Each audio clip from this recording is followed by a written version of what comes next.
Good evening, and welcome again to Public Perspective. I'm your host, Kevin McDermott, and tonight we'll be delving once again into the subject of history.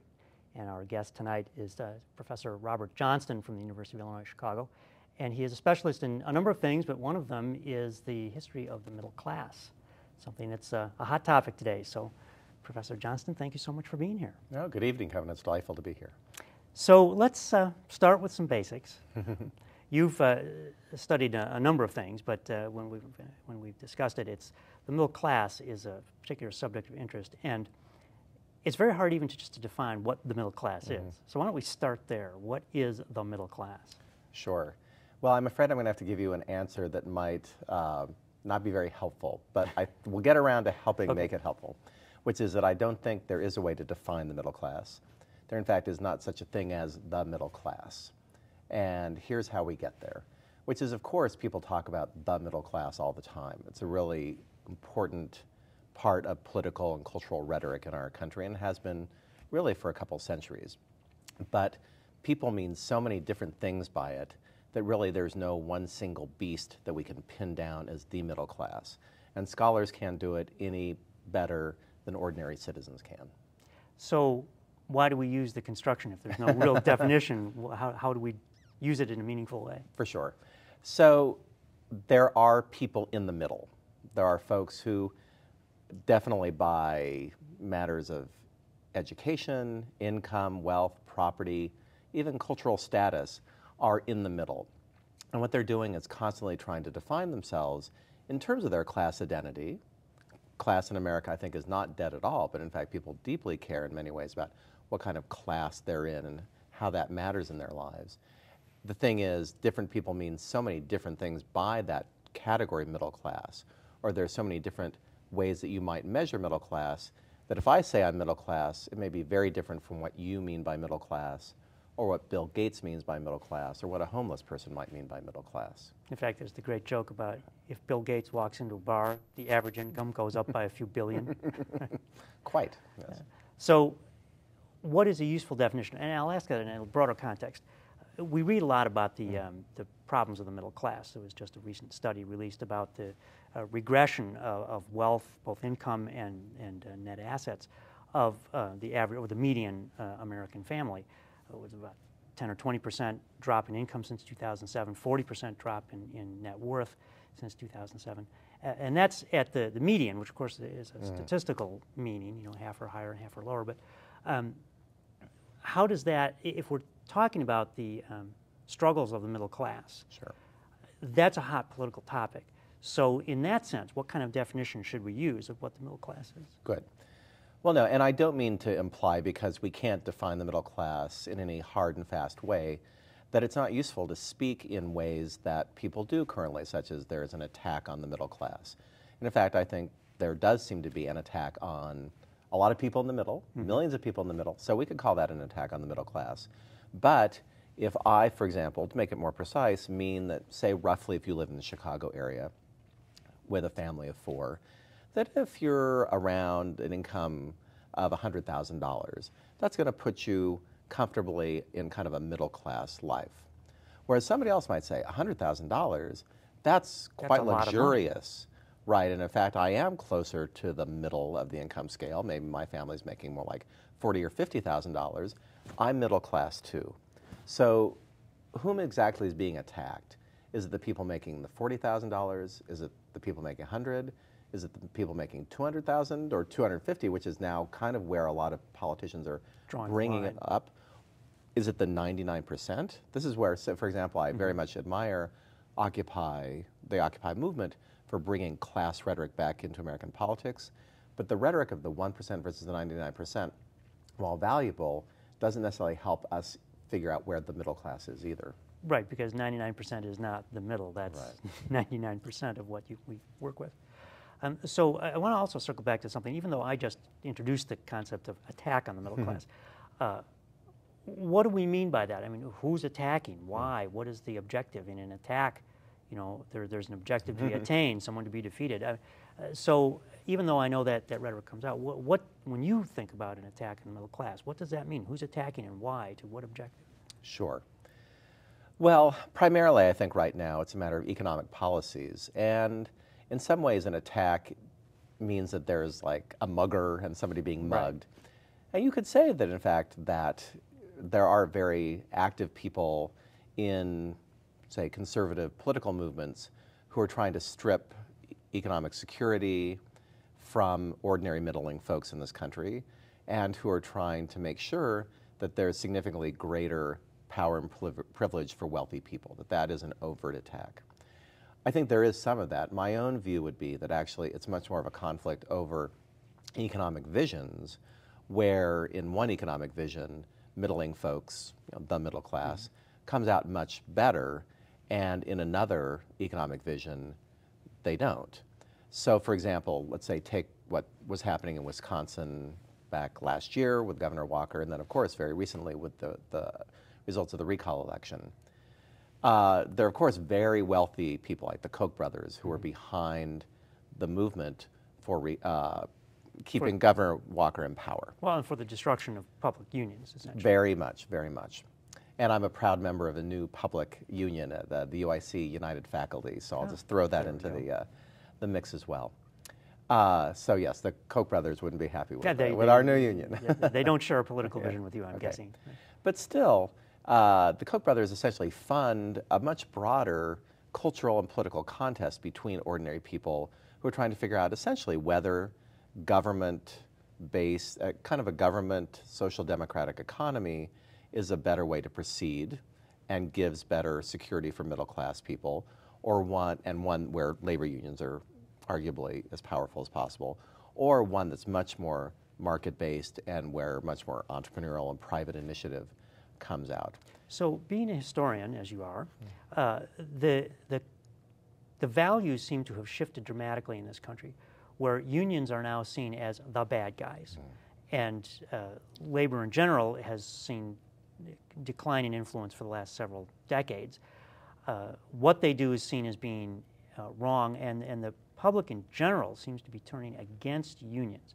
And the attack on public sector unions is justified in many ways by saying, well, you know, the private sector doesn't have this, because the unions have largely been destroyed in the private sector. The competing value that seems to have filled the void is one of the rugged entrepreneur. I put my wits and my capital at risk, and I worked hard, and I did the right things, and so I am successful. And you're not, because you didn't do the things that I did.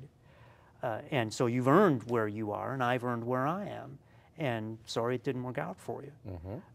That seems to be the prevailing vision of America, and it seems to me that that is defining the American value: entrepreneurship, free markets, capitalism. We hear those terms constantly in every context. How do we reconcile those two visions? Or that really is what you're talking about. But how do we take that? But more importantly, being a historian, how have we gotten to that point today? And what kind of competing visions have we seen in the ascendancy in previous periods, not just in U.S. history, but maybe throughout history? Sure. Well, I think I can take a couple major takes on this. The first is that these, as you're implying, these struggles are not new. They've been, in fact, constant struggles, I would say, really from at least the 1780s, when there was a major struggle over the Constitution and its ratification. We think of the Constitution as kind of a God-given document that the Americans said, hallelujah. But in fact, it almost didn't pass because middling folks in the 1780s thought that it was a document more for propertied elites than for ordinary people. And that kind of struggle continued through Jacksonian democracy in the 1830s, through, in fact, battles over the Civil War, and of course on into the Gilded Age and Progressive era. So those conflicts also then had an awful lot to do with what people thought of the term and, in fact, the actual reality of capitalism. People in America, by and large, have, in fact, been quite comfortable with, in fact, have often celebrated the individual opportunities they have for property ownership and wealth creation. But that doesn't necessarily mean, actually, that they've been comfortable with this beast capitalism. It's a relatively recent concept, actually, that only began to be used in the late 19th century. And as a critical concept, as something that was not good, it was an economy that was owned, that essentially was ruled by capitalists. Those who controlled all of the means of production. Especially big corporate chieftains and bankers. And this goes back into the late 19th century. This is not just an Occupy Wall Street issue at all. Capitalism itself, or capitalist, was not necessarily a positive term. You're saying that there was a negative connotation to that. Absolutely not, including from, say, people like small business owners who felt like they had a small amount of property. They just wanted to have their business for their family. Of course, if they got rich along the way, that'd be great. Right. But they didn't think that their interests were necessarily the same as J.P. Morgan or the Rockefellers, that kind of thing. Right. And intriguingly, that kind of parallel that was especially striking during the progressive era of the early 20th century has, I think, very strong connections with today, where a recent poll by the Pew Institution, which is a very prominent pollster, indicates that roughly 50% of Americans are uncomfortable with capitalism and 40% are even sympathetic to socialism, which is really quite amazing because, right, indeed, you're correct. I think the major trend, at least since 2008 in the election of Obama, seems to be the consolidation of this free market ideology. But I think underneath the surface, ordinary Americans, middle-class Americans, are much more complex and ambivalent about their feelings.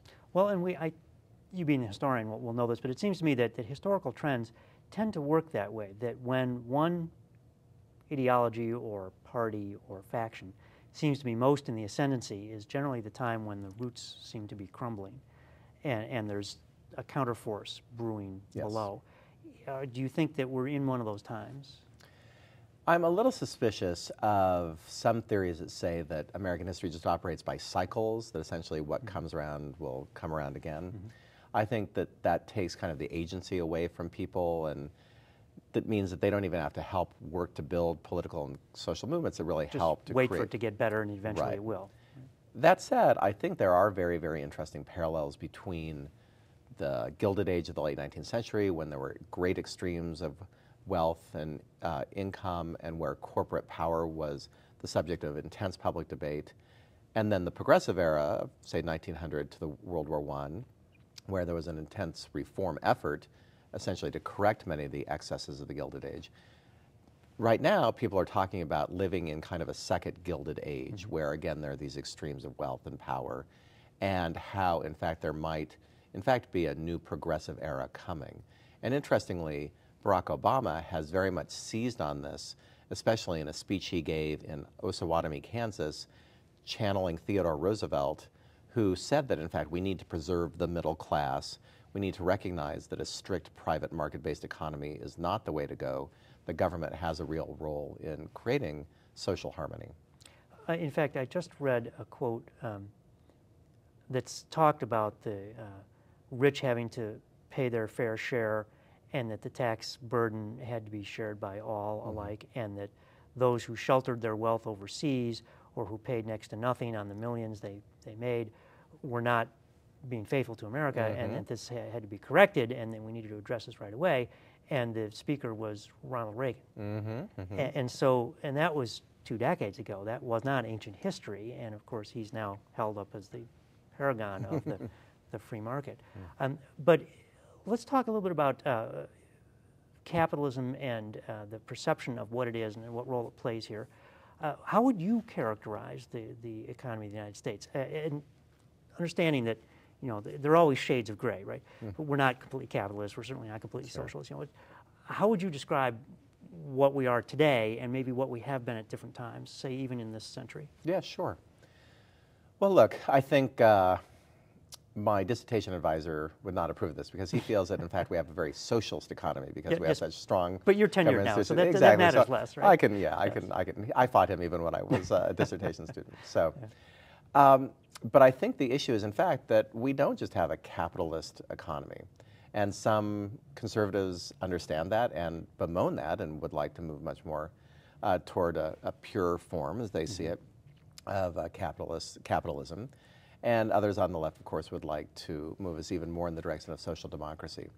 I think that, in fact, generally, the New Deal liberal institutions that provided a kind of counterweight to capitalism, such as Social Security or federal, not just recognition, but encouragement of labor unions, have really begun to die out. So in that way, social democracy does not have that kind of power and influence that it did, and that's really from the 1970s on when the New Deal order began to kind of disintegrate.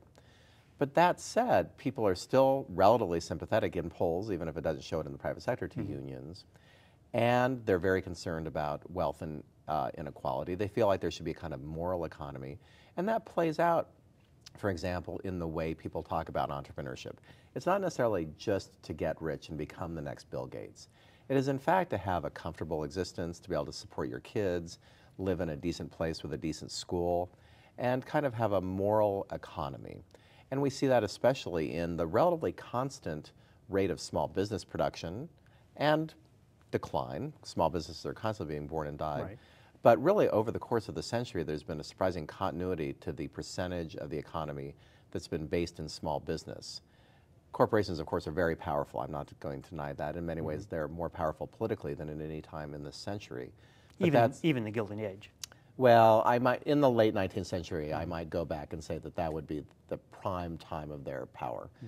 But once the progressives came in and began to rein that in, really, we haven't seen corporations have that kind of unchecked power until really the age of Citizens United, which was a very conscious overturning of a progressive era law regulating campaign 100 years contributions. of judicial precedent overturned in that one rule. Absolutely. So what were the progressives of the early 20th century able to do that we could think about today in order to change that dynamic? Coming in as they did at a time when corporations had, if anything, even more power than they have today. What were they able to do, and how were they able to channel public opinion? And how were they really able to fight this tremendously concentrated power? Well, a lot of it was because they were masters of publicity. And of course, they didn't have the internet. They couldn't reach people in the same way that the Occupy activists could. But they used photography. There were very famous photographers, especially such as Lewis Hine, who helped document the plight of child labor. I know recently you had the historian Louise Knight on your show, and she talked about the progressive era and child labor. That was one of the major reforms, really, in American history to make sure that, in fact, not everything was up for grabs economically, that children should be in school, should be educated really for their future. Now, even that is under attack today, at least around the edges, with Newt Gingrich arguing that children should work. They don't have enough discipline, especially those poor black kids really don't know how to work, that kind of thing. Yes. So even that progressive consensus is fraying, but I think still almost all Americans would agree with that. Now, those kinds of approaches produced public outrage. So when you would see the conditions, the working conditions of the children in these factories, and you'd see these stark photos, people would naturally just be outraged. And so there was a way to channel that, well, first of all, create and then channel that outrage into these progressive reforms. Does it take that? Is outrage required in order to make these kinds of changes? I think so. And in fact, another person who was on my dissertation committee wrote an article that said that if you really try to date the progressive movement, there were, of course, precursors in the 1890s, especially a lot of people like Governor Bob La Follette in Wisconsin, who is kind of people have begun to listen to again with the Governor Walker episode, and Jane Addams coming in the 1890s. But really, there was a huge outcry in 1905, you can really date it, about corruption, about corporations corrupting public officials, about corporations really corrupting culture and politics in all kinds of ways. And that it was that huge mass middle-class outrage that enabled politicians like Theodore Roosevelt and Woodrow Wilson to then take legislative proposals into Congress and get them passed. So are we at a point like that, or are we nearing a point like that? And specifically, you've mentioned the Occupy movement. Has their time come and gone, or is there more the Occupy movement can do to bring this issue to the forefront? Sure.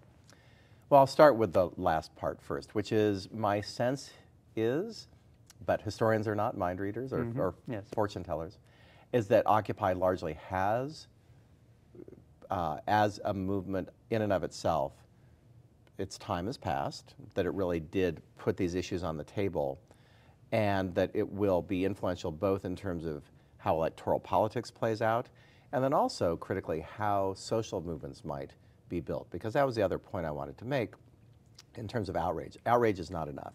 You really need to have social movements pushing these kinds of issues. And there were people like Jane Addams, who was a great settlement house social worker at Hull House, doing incredible work in immigrant neighborhoods to help their lives out. There were labor unions who were on the rise during this period, throughout the really first half of the 20th century. And then there was a very, very active socialist movement in the early 20th century, with the socialist candidate for president getting 6 to 10% of the vote. And so, hard to imagine today. Well, it is very, very hard to imagine. And those people were on the margins of politics, but they were very much influencing it. So you do need the mainstream middle class outrage, but you also need people on the fringes really pushing those social movements. So in today's day and age, I'll digress a little bit here, in today's media environment, where what people hear is largely self-selected. In fact, when Louise Knight was on the show, we talked about the fact that you would have these debates with opposite sides of issues, and the audience would participate and say, well, I think this, or I disagree with you. Today, that kind of hearing of both sides is largely absent from the American scene. Particularly with the internet and with cable television, this being cable TV, you can choose the point of view you want to hear and never hear the other point of view. How do we get past that? That's a very good question, and I'm not sure I know the answer, except that I don't think that Americans are quite as entombed in their tunnels as people often bemoan.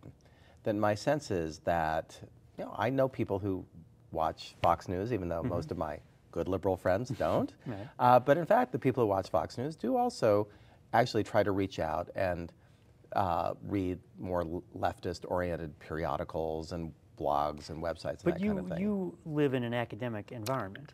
That's not the same as people who go to work at the grocery store or at the local hospital or whatever.